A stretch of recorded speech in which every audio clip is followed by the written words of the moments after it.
All right, this will be a background video over United States policy concerning Native Americans. I've mentioned in class before that, the three groups that have been abused most in U.S. history, discriminated against most in U.S. history are, African Americans, women, and obviously Native Americans. So we're going to kind of look at the evolution of how the United States treated Native Americans and their land and their sovereignty over themselves and how that evolved over time. We're going to look at some background information. So we'll start with this point that, before Europeans arrived, there were millions of Native Americans living in North and South America. Hundreds of different types of tribes, thousands of different languages and cultures and religions, and rich cultures. For thousands of years, these Native Americans lived in North and South America. And then the Europeans are going to arrive with Columbus. But before he arrives, like I said, you have all these different tribes coexisting in North America and South America. We're focused on North America, though. All these different tribes all over the United States, or not the United States, in North America before Columbus arrives. Let's move to, here we go, Christopher Columbus. So when Columbus discovers the New World, when we say that, what we mean is that this is the first time Europe realizes there's a whole new half of the world that exists that they're going to come to know as North and South America. I mean, he was trying to reach Asia when he sailed west from Europe. And instead, he kicks off this whole new era of exploration and colonization. So we see this time period when the old world is meeting the new world, and all this exchange of culture and ideas is going to take place. But more importantly for history is that Europeans begin to create colonies in the new world, in North and South America. So we see on this map kind of the lands that they claimed. You have these major European nations, France, Portugal, Spain, the Netherlands, who are competing for resources and prestige and taking these lands from Native Americans and exploiting their land and their resources for themselves. And we're also going to see that the Native American population that used to be in the tens of millions in North and South America is going to be wiped out by European diseases. The Native American immunity was not ready for these diseases that the Europeans are bringing with them. And we're going to see the numbers of Native Americans not even slowly decline. It rapidly declines after colonization begins. So the Native Americans are often going to get caught in between these European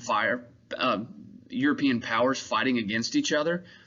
So the European powers, for example, are going to fight a war called the French and Indian War in 1754. This is a war between Britain and France over land, and the Native Americans get caught in the middle. Some of the tribes side with the British, some of them are going to side with the French, and ultimately they end up killing each other in the middle of this war that has nothing to do with them. It's more about these European powers.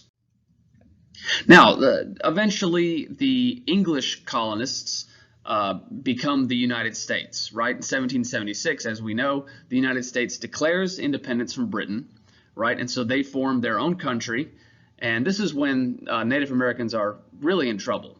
Even though the Americans talk about all men being created equal, that is not going to be their policy toward Native Americans. The United States are going to begin forcing Native Americans off their land immediately. As they expand west, they are pushing Native Americans out of the way. They're going to sign these treaties and deals with Native Americans that don't mean anything. The United States government is going to take advantage of how the Native Americans view land ownership. The Native Americans don't really, before the Europeans arrived, they saw Earth as kind of this divine creature, this, Mother Earth, that everybody shares and partakes in the resources that are given to us by the earth. So the idea that someone would own land didn't make a lot of sense to them. And the Europeans, and now the United States, they're going to take advantage of that view of land ownership. Now, the Native Americans sometimes are going to fight back against the United States. Sometimes they're going to unite to form these confederations to fight back. And one of the most famous battles, one of the most famous early battles, is the Battle of Tippecanoe, when U.S. forces attack Native American war chief Tecumseh and his younger brother Lalakawita. Their community at the juncture of Tippecanoe and Wabash rivers is destroyed, and eventually the Tecumseh is killed a little bit later. And this is one of those iconic Native American figures who's going to die because of the struggle to keep their land. We see another really important moment in U.S. policy toward Native Americans in 1830. Congress passes the Indian Removal Act, which forces Native tribes to relocate west of the Mississippi River, basically telling them, you go west of the Mississippi River and we'll leave you alone. We know that's not true, though. We know that deal is going to be violated as well. President Andrew Jackson is the one who's the driving force behind this relocation. He made his name fighting Native Americans before he became president, and now he's using the office of president to get the Native Americans further west. As we know, some of the Native Americans are going to delay moving west until finally they're forced at gunpoint in 1838 to march west across the Mississippi River. This group of thousands of Cherokee Indians marched at gunpoint. 5,000 of them are going to die on the journey, and we call that journey the Trail of Tears. It's a really tragic moment in Native American and U.S. history. So in 1851, Congress comes up with this idea of Indian reservations, and they pass the Indian Appropriations Act, which creates these reserved lands for Native Americans. But like you see on this map, by 1890, the Indian territory has decreased dramatically. I mean, they used to inhabit all of the land in North America, and now they're being confined to these relatively small pieces of reserved lands for them. And often they weren't allowed to leave those pieces of land without permission. They were not allowed to travel freely through the United States. They were not seen as U.S. citizens. And again, they're going to fight back. Another famous moment in Native American versus United States history is this 1876 Battle of Little Bighorn. U.S. troops led by George Custer fight Lakota Sioux and Cheyenne warriors along the Little Bighorn River. They're eventually surrounded, and we get this moment called Cutler's Last Stand, which was a heroic moment for a lot of Americans. This was a really patriotic story that now we don't see as a patriotic story. We have Custer fighting against famous Native American leaders like Crazy Horse and Sitting Bull, and the Americans are wiped out in this battle, and this increases tension between the United States government and Native Americans. So a really important moment in U.S. history as far as policy toward Native Americans is 1887, the Dawes Act. This authorized the U.S. government to break up tribal lands by partitioning them into individual plots. Basically, they took Native American land and said, all right, if you want to keep your land, you have to accept the deal that there's no such thing as Native American land anymore. This is U.S. land that we're going to give to individuals to own, but it's part of U.S. territory. And this is kind of this idea of assimilation. The idea that the United States government had this policy that they want the Native Americans to mix in to the United States culture, get rid of their culture, get rid of their history and heritage, and just become part of the United States and to assimilate into a United States culture. And this is a really important moment as far as them losing almost all of their rights and land and sovereignty.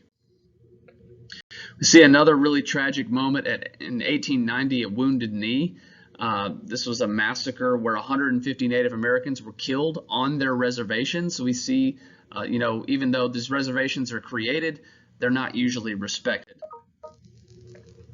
Later in 1924, the U.S. government passes the Indian Citizenship Act, which grants U.S. citizenship to all Native Americans. But again, it's expecting Native Americans to assimilate into U.S. culture. You can see that in the picture. You have one Native American, or a couple of them, dressed in traditional Native American clothes, and then the one on the far right has assimilated himself into the United States culture and the United States fashion, wearing a suit.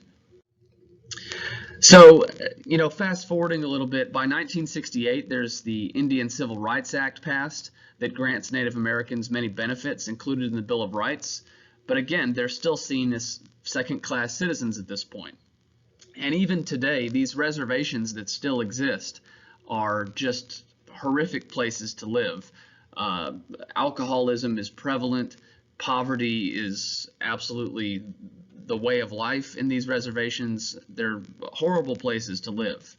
And today, only about 3 million Americans identify as American Indian alone. There are more who claim, to be part Native American, but there are only 3 million that really identify as part of a Native American tribe, and that's their identity. And that's kind of where we are today. It's still kind of an uncomfortable truth that the United States, despite how proud we are of our country sometimes, the way we treated Native Americans is a dark point, many dark points in our history.